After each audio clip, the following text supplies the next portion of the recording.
going on, guys? Welcome back to a brand new video on the channel. Inside of today's video, we're going to be taking a look at some emergency buffs to Draco. So some exciting news because we don't want another Lily situation to happen. He's received 3 buffs, but of course we haven't even done any type of sneak peek with Draco. He's been released into the game a week on Thursday, so the 30th of May. That's pre-release, and of course we're going to be covering whether he's strong or not and get him to rank 35 on the first day. So make sure you're subscribed if you're not already. So 3 buffs. Let's just quickly dive into things then. So the first change which has happened, which is a great change, so his main attack damage is going from 1200 to 1400. So straight away I noticed that this was a little bit weak, especially if his tip is hard to hit a lot of the time, which it actually is. So 1400 is pretty good. And then of course if you hit opponent on the tip, it deals double the damage, but that range has been increased. So you can see here I can try and get into that kind of sweet spot. It's a little bit harder that's actually on a big boss because he has a bigger hitbox. So let's move over to a smaller boss.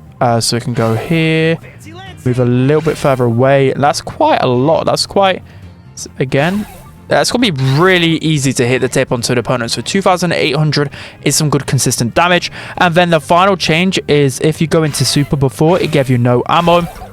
But when you pop super now, wait, let me actually try it with the super. So you can see here, let me just waste all of the ammo. You get extra 50% ammo. Before it was 0. So here you go, wasted all of my super, and then I get 50% replenished. So this looks really strong. I'm gonna of course have to test this out, but at the same time I think his main attack damage isn't the most with the dragon form, but that could be really OP. Imagine you just cycling like this. That could be really toxic to deal with, on top of the super, no, the increased movement speed and the damage reduction. I don't know. We'll have to see how this one feels. So now we're going to be taking a look at his overall build. I want to see how many shots it takes to get super as well. So we're just going to waste this duration. But in terms of his first gadget, it's called uppercut. It will just launch someone up into the air. Again, just waiting for this duration to end in a second. Come on, come on, come on. It's actually a long super duration. I didn't actually mean to shoot. So we see here 1, 2, 3, 4, 5, 6 hits to get super. Okay, that's a long time to get super, so that is a little bit balanced, I would say. But the gadget called uppercut, it'll just look okay. That really launches the boss into the air. It's really good, just going to be good for knockback, and it's actually like a kind of a little bit different of a mechanic. It's only going to launch them in the air. It's not going to push them back, so it's still going to land on the same spot. But again, this could be really strong if you're looking to walk the ball in on Brawl. And then the star power, I think it's called expose. So every 5 seconds you will mark the opponents and you'll do an extra 35% damage, just like a Bell super, but of course that expire every 5 seconds. So I mean, if you can keep on top of an opponent every time, you can do that extra bit of damage. See here, it goes away, and then the star power gives it back. Also, he's got very fast movement speed and 11k HP.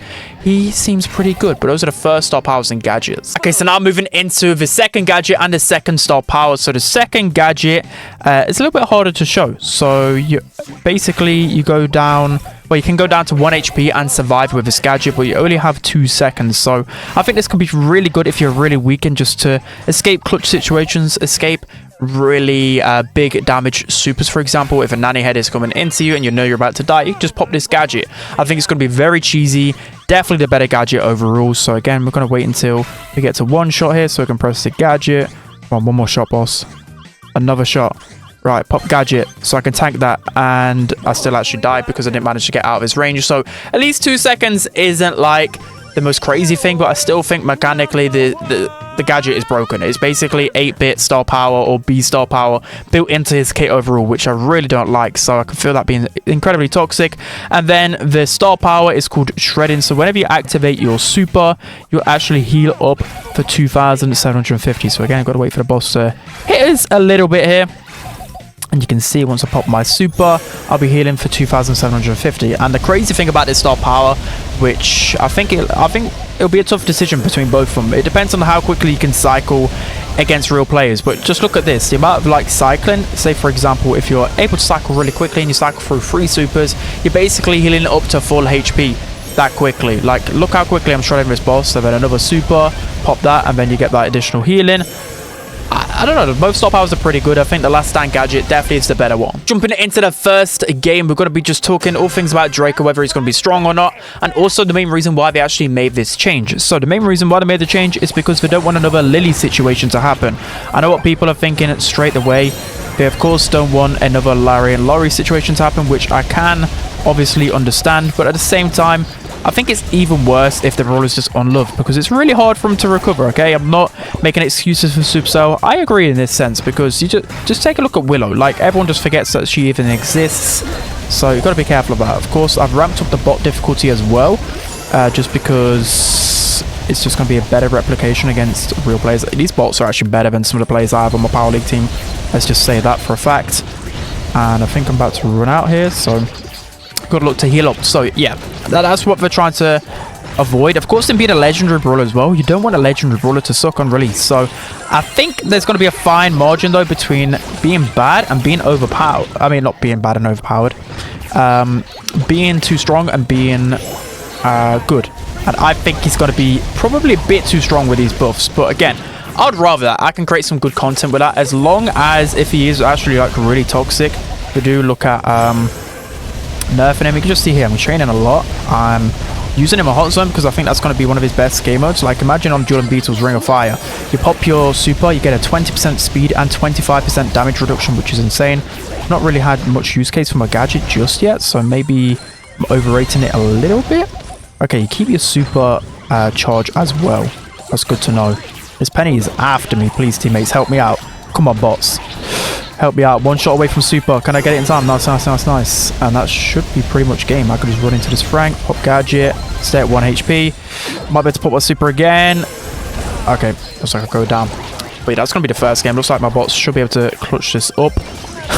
I'm like commentating as if this is a ranked game right here, but I just want to showcase it in hot zone. I think it's going to be the best game mode, so let's jump into another game in a second. Jumping into another game then. So in terms of how strong I think Draco would be, I think after these buffs, I think absolutely S tier. I was already debating on how strong Draco would be, and I would have actually put him like the B/A tier before these buffs, just because of the dragon form. It's actually really strong.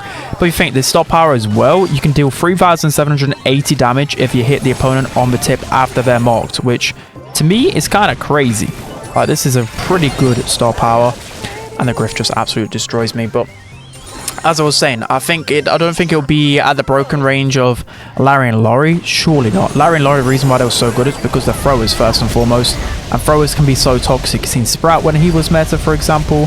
When he got first released, they can be extremely toxic. So I can see the damage is actually pretty decent, but sometimes I feel like it's underwhelming. I think it's definitely not weak though, that super damage, and that's going to be his best thing about him. So of course you want that to be pretty good. We're just going to wait to fully heal up here pretty much, so don't waste our dragon form.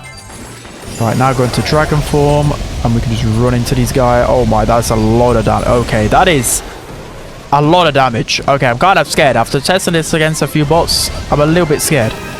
Again, go into my super form, and I'm just spraying them. Like, I mean, they're bots, but they just can't do anything. It's just consistent damage. So auto-aim potential is actually through the roof. So for me, I'm kind of scared about Draco. I think it's going to be very OP. Probably the best brawler in the game, to be honest. I think he will be counterable, though, because of his damage in his main form. But if he can chain his supers consistently against real players, that's where the problem is going to lie. It really is, because he can just infinitely shoot. He can infinitely heal with the star power.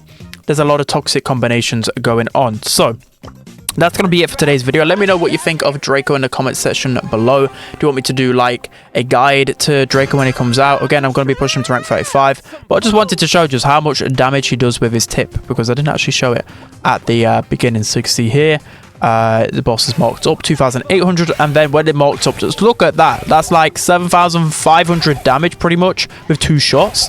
That's going to be insane. Even his damage in his form before the dragon is going to be pretty strong. So yeah, that's going to be it for today's video. Hope you guys enjoyed. Don't forget to like, comment, and subscribe. I'll see you guys next time.